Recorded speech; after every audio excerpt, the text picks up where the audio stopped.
Hello, अस्सलाम वालेकुम, it's me Saira Ali और मेरा साथ दे रहे हैं अली तैमूर। कैसे हैं अली आप? अल्लाह का करम ठीक-ठाक।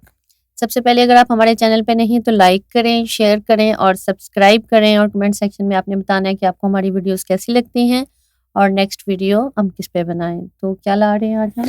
आज ही हम लेकर आए हैं इलेक्शन के बाद जो पाकिस्तान की क्या से सूरत-ए-हाल है उसके ऊपर एक उन्होंने डॉक्यूमेंट्री टाइप वीडियो हुँ, बनाई है हुँ। कि इलेक्शंस में क्या हुआ उसके बाद पाकिस्तान के क्या इस वक़्त हैं। तो वो हुँ, हम देखेंगे और उसके ऊपर हम रिएक्ट करेंगे कि जी क्या वीडियो बनाई और कैसी लगी हमें और हुँ। कितने पॉइंट्स हमें फैक्चुअल बेस के ऊपर नज़र आते हैं और क्या-क्या चीज़ें ऐसी हैं जो होनी चाहिए थी या नहीं हुई या नहीं क्या हुई। सही हैं बातें या क्या गलत हैं। जो हुँ। हमारा नज़रिया उसके ऊपर।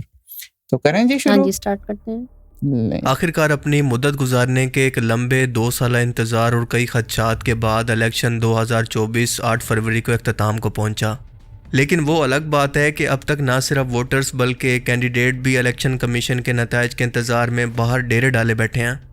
2018 में बनने वाली इस हुकूमत ने इतने उतार चढ़ाव देखे, हुकूमतों की रदल बदल देखी, सियासतदानों के ज़मीर बिकते देखे, ऐसे ऐसे वाक़यात, अनहोनियाँ, जुल्म व बर्बरियत, कत्ल व गारत, नाइंसाफ़ी, उलमाए सू की खामोशी, रियासत का अंधा कानून, बिकाऊ मीडिया, कलम फरोश सहाफ़ियों, करप्ट सियासतदानों, एस्टेब्लिशमेंट की मनमानियों के साथ ये 7 सालों का तवील पॉलिटिकल दौर 70 सालों जितना लंबा महसूस होता है।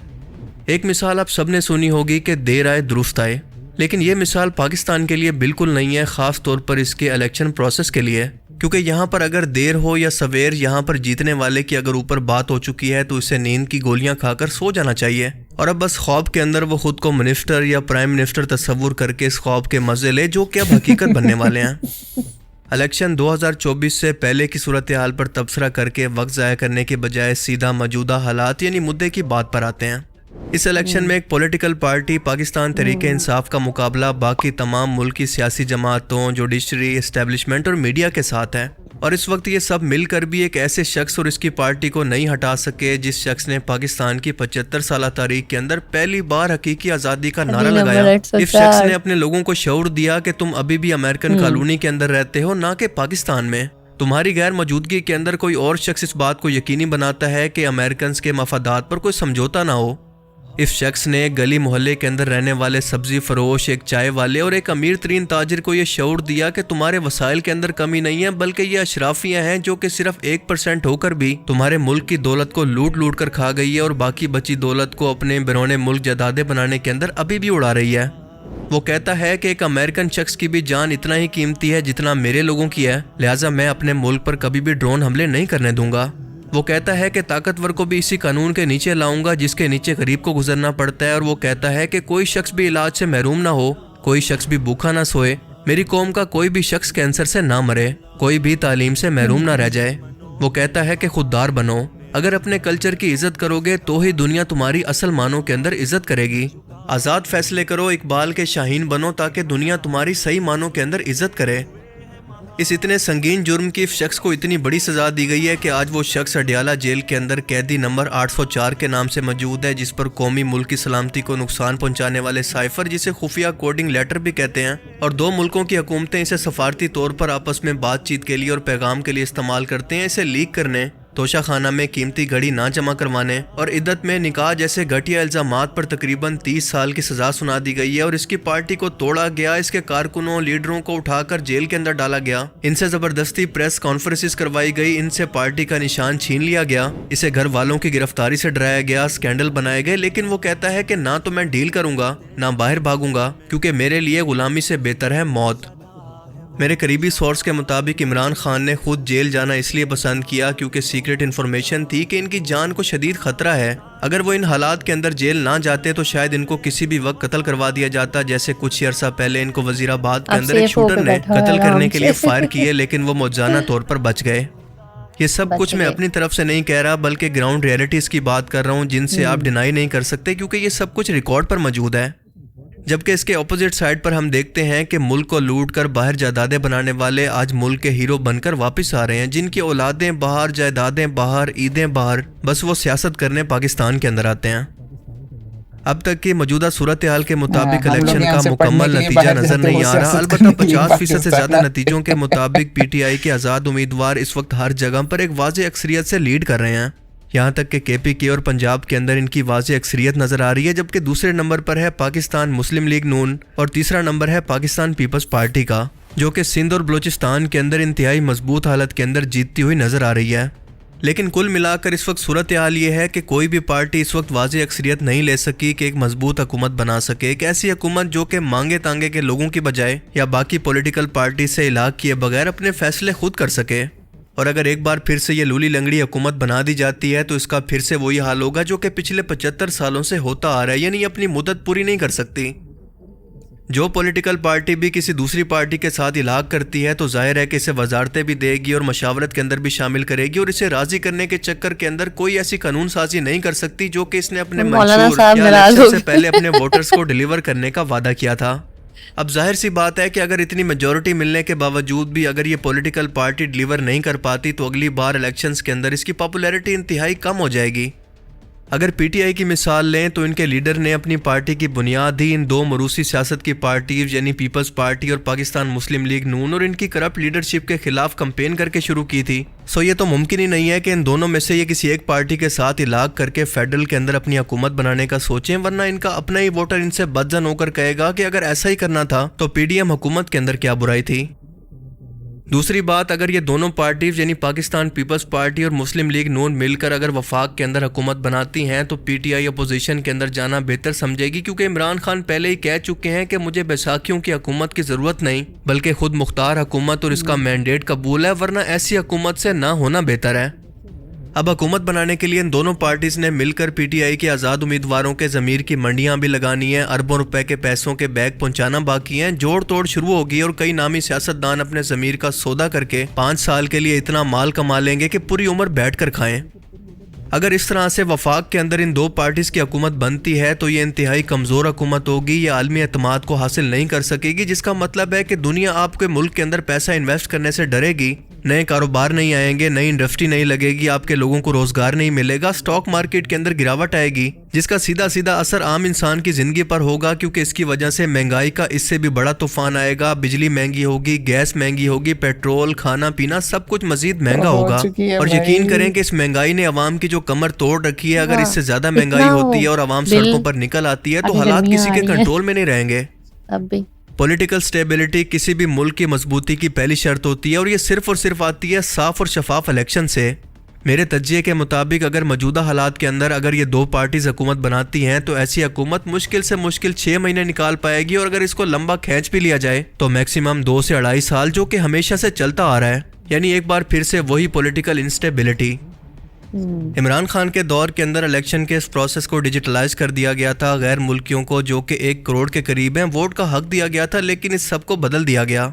और आज 2024 के अंदर सूरत हाल ये है कि हम पिछले 75 साल के दौर के अंदर जी रहे हैं, क्योंकि हर 5 साल के बाद हम स्टाफ, सिक्योरिटी, प्रिंटिंग, तनख्वाहों पर आवाम का अरबों रुपए का टैक्स ज़ाया करते हैं, जबकि इसकी बजाय यूरोप और अमेरिका के अंदर और इवन के हमारे हमसाया मुल्क भारत के अंदर भी सिर्फ एक शख्स अपना डिजिटल मशीन से अंगूठा लगाकर अपना वोट कास्ट करके घर आ जाता है। ना कोई शख्स धांधली का इल्ज़ाम लगाता है और ना इंसाफ के लिए अदालतों के चक्कर।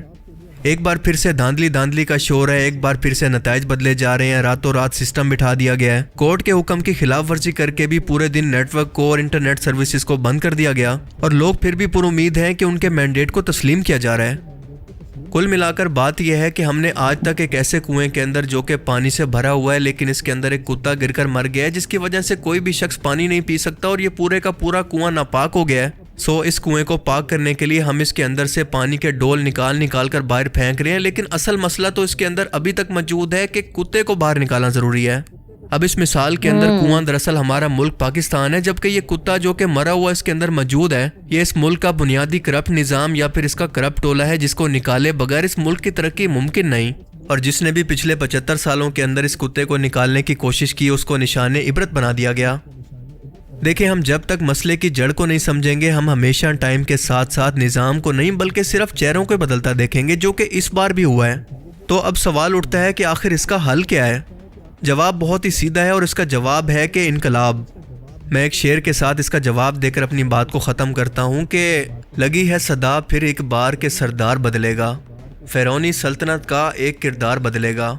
जिस कौम को खुद पर जबर सहने की आदत हो, जिस कौम को खुद पर जबर सहने की आदत हो, वहाँ कब कुछ बदला है जो इस बार बदलेगा। अल्लाह ताला पाकिस्तान का हामी और नासिर हो। ये तो मेरी पर्सनल राय और मेरा ज़ाती तज्जिया था। आप इस बारे में क्या सोचते हैं मैं ज़रूर जानना चाहूँगा। अपनी कीमती राय का इज़हार कमेंट सेक्शन में ज़रूर करें। And thanks for watching this video. अल्लाह हाफिज़। नहीं जी, कुछ कैसा? कुछ बातें तो बिल्कुल पॉइंट पे थी। एक तो जो मेन ये था कि इलेक्शन उसने कहा था इमरान खान में कि कंप्यूटराइज हो जाए, वो जो ओवरसीज लोग हैं वो भी डालें वोट, लेकिन ये नहीं हुआ, इसकी वजह से ये दान ली। और दूसरी बातें उसने जो मेन कही थी वो भी बिल्कुल वही अंदर आ रही थी कि वो जो कुत्ते की उसने मिसाल दी हुई थी, वो तो एंड पे दी है ना। हाँ वो भी ठीक थी। बाकी जी अगर मैं अपने उसे नज़रिए से बात करूं तो 99% बातें सही हैं, लेकिन इन बातों का क्या, वो तो हम कोई पिछले मेरे ख्याल में कुछ नहीं 50-60 साल से करते आए हैं। इस मुल्क के लिए एक सबसे पहला इंसान जो खड़ा हुआ था वो कायदे आज़म थे। हमने उनके साथ क्या किया, या यही जो एक सो कॉल्ड एस्टेब्लिशमेंट है, या यही जो सारा इदारे या ये जो पावर गेम होल्डर्स हैं, बेसिकली एस्टेब्लिशमेंट भी नहीं है, एस्टेब्लिशमेंट भी इनके नीचे बेसिकली काम कर रही होती है।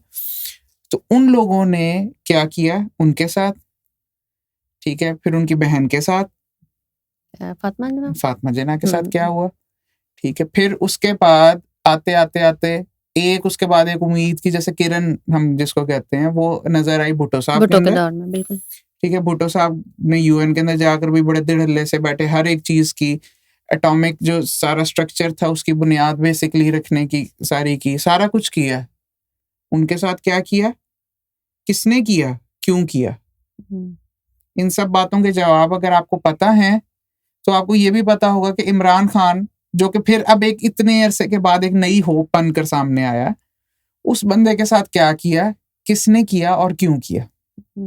ये सारा कुछ बेसिकली एजेंडाज होते हैं, ठीक है, वर्ल्ड ऑर्डर्स बनते हैं। वो वर्ल्ड ऑर्डर्स हम नहीं बनाते, ना हम बनाते हैं, ना हमारे हमसाए मुल्क के बनाते हैं। ये दुनिया की जो पावर लॉबी है, जो पूरी दुनिया को एक किस्म का कंट्रोल कर रही होती है, वो पावर लॉबी बनाती है। उसके नीचे फिर जो उनके से सबऑर्डिनेट्स आते जाते हैं, से जैसे अमेरिका आ गया, वो भी ये नहीं कि अमेरिका उनसे ऊपर है, ऐसा कुछ भी नहीं है। अमेरिका से भी ऊपर लोग हैं, बिल्कुल फैमिलीज हैं जो अमेरिका से ऊपर हैं। वो अपने मफादात या उन चीजों को देख रहे होते हैं, ठीक है, और वही चीज आगे चैनल डाउन हो रही होती है, अमेरिका पे आती है। अमेरिका के बाद अब आप देखें कि सऊदी अरेबिया बहुत बड़ा स्टेक होल्डर है, इस्लामिक जो पूरा हमारा इस्लामिक सर्कल है उसके अंदर तो सबसे ज्यादा अकीदत और उसके अंदर सऊदी अरब को देखा जाता है ना। लेकिन आज सऊदी अरब में क्या हो रहा है, सऊदी अरब भी दूसरे जो मगरबी ममालिक हैं उनके जैसा डेवलप होता जा रहा है, बिल्कुल ऐसे ही, ठीक है। उसके अंदर भी वही चीजें आती जा रही हैं जो वहां पे थी, जो पहले के नहीं थी, ठीक है। मोहम्मद बिन सलमान जो है जब से ये आए हैं तो तब से ये जो चीज है ये इन्होंने लेकर आए हैं, क्योंकि वो बाहर से पढ़े हुए थे, उनका ब्रॉड अप वैसा था, ब्रॉड माइंडेड थे, उन्होंने वो चीजों को किया। लेकिन कुछ चीजों में कॉम्प्रोमाइज जिनमें नहीं करना चाहिए था शायद उनमें भी कर लिया, ठीक है।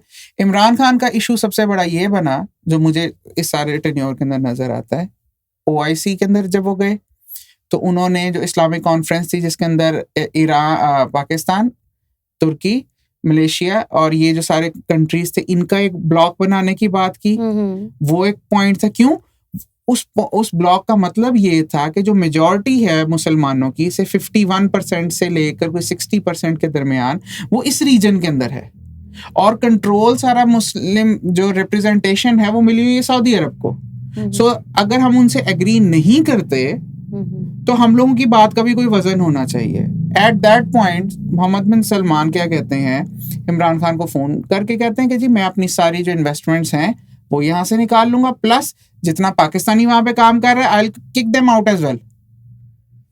तो जब इस तरह की सिचुएशन होती है फिर आप क्या करेंगे कि आप अपने वो जो बाहर से आपको फाइनेंशियल एड ही आ रही है ना, जो हमारे पाकिस्तानी भाई बहन जो पाकिस्तान से बाहर काम कर रहे हैं, खासतौर पे बहुत बड़ी तादाद के अंदर गल्फ रीजन जो है उसके अंदर पाकिस्तानी आपको मिलेंगे, ठीक है। और वो भी कोई ये नहीं बहुत ज्यादा हाई फाई जॉब्स के ऊपर, ठीक है, लेबर कैटेगरी और इस तरह की जॉब्स के अंदर वो वहां से फॉरेन रेमिटेंसेस भेजते हैं, जिसके ऊपर हमारा ये जो डेफिसिट और ये चीजें होती हैं ये चल रही होती हैं, ये हमारे पास जो फॉरेन रिजर्व आता है वो वहां से आ रहा होता है बेसिकली।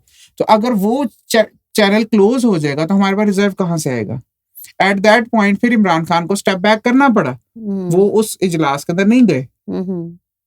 तो ये इस तरह की चीजें। फिर जब अमेरिका के साथ बात हुई, अमेरिका कहता है कि जी हमें दो, क्योंकि अमेरिका को तो आदत थी सुनने की कि जैसे जैसे आप कहेंगे सर वैसे ही हो जाएगा। तब उसने कहा था ना एब्सोल्युटली नॉट। ठीक है, अब वो एक जर्नलिस्ट को बयान था, किसी ब्रिगेडियर या उसको नहीं, लेकिन उसका पैगाम वो डायरेक्ट अमेरिका ने यूं लिया कि हमें उसने कहा है कि एब्सोल्युटली तब उसको निकाल दिया जाए और हाँ, ये हो जाए। तो उसके बाद फिर ये सारा जो सिनेरियो डेवलप हुआ, ठीक है। और हमेशा से एक चीज रही, आप नोट कीजिए, आप हिस्ट्री के उठा के देख लें, उसके अंदर ये चीजें आपको मिलेंगी कि जिस बंदे ने पाकिस्तान के लिए आवाज उठाने की या कोशिश की या बेहतरी लाने की कोशिश की, जिस बंदे ने, उसको रोका जाता है। हाँ, उसकी आवाज को दबा दिया जाता है। उसको कोशिश ये किया जाता है कि किसी तरीके से उसकी आवाज को बिल्कुल खत्म कर दिया जाए, ठीक है, या उसको मार दें या उसको उठवा के गायब करवा ले। इमरान रियाज खान, वो जो दूसरे जर्नलिस्ट हमारे थे जिनकी डेथ, जो इनको कीनिया के अंदर मारा है, क्या नाम था इनका, अरशद शरीफ,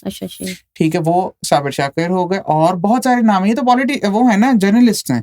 हमारे पॉलिटिकल सिनेरियो के अंदर भी बहुत सारे नाम ऐसे रहे जो अंडर लेवल के ऊपर निचले तबके के अंदर बेहतरी लाने की कोशिश करते रहे हैं, ठीक है। ईदी साहब जो थे, वो उनकी गुड लक ऐसी थी कि ईदी साहब को कितनी दफा ऑफर हुई है कि पॉलिटिक्स में, वो कहते हैं भाई ये काम है ही नहीं मेरा। अगर वो गलती से आ जाते तो उनका भी हाथ है, अगर वो उस जगह पे नहीं है, इस वजह से आज तक उनके पास भी सादिक और अमीन और ये सारे टाइटल्स मौजूद हैं। पूरी दुनिया के अंदर उनकी जो सोशल वेलफेयर के अंदर खिदमत है उनको माना जाता है।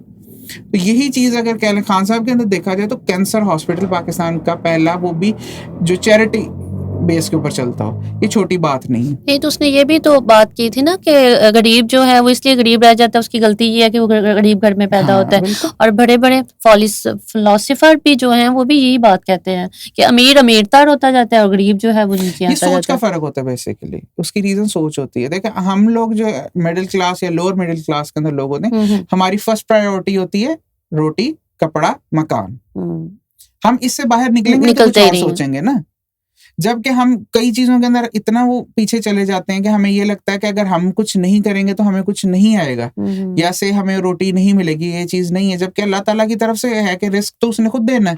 एक वो है ना भंवर है जिसके अंदर हम फंसे हुए हैं, और बस उस भंवर को एक्सप्लॉइट किया जा रहा है बेसिकली। कि यही है, बस यही हमारी चीजें हैं। ये देखेंगे कि हम लोगों के दौर में और हमारे बच्चे जो हैं आगे, उनके दौर के अंदर एक फर्क जो है सबसे बड़ा जो मुझे नजर आता है, ये जब हम छोटे थे, हम खेलते कूदते थे, सारा कुछ था, स्कूल से आए बाहर खेला भी, कूदा, क्रिकेट खेला, ये किया वो किया। आजकल क्या बच्चों को फिजिकल गेम के अलावा भी मेंटल पीस होता था बेसिकली। आजकल के बच्चों के ऊपर स्ट्रेस इतना ज्यादा है अभी से।